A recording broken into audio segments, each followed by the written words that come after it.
everyone, in today's tutorial we're going to be recreating the bear Necessities.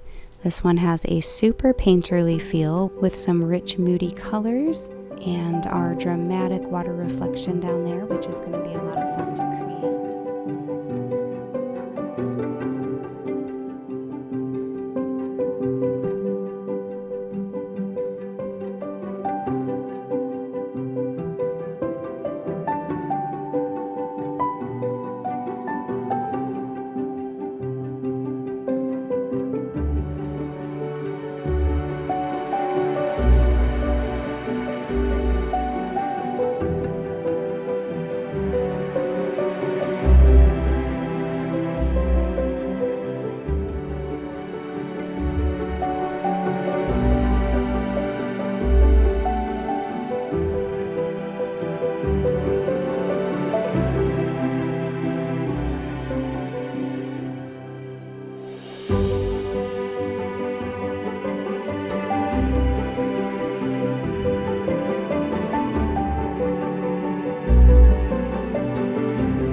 If you guys are not using that technique to add foliage, then you really need to, because it makes everything so much easier and it just looks so much more natural, I think.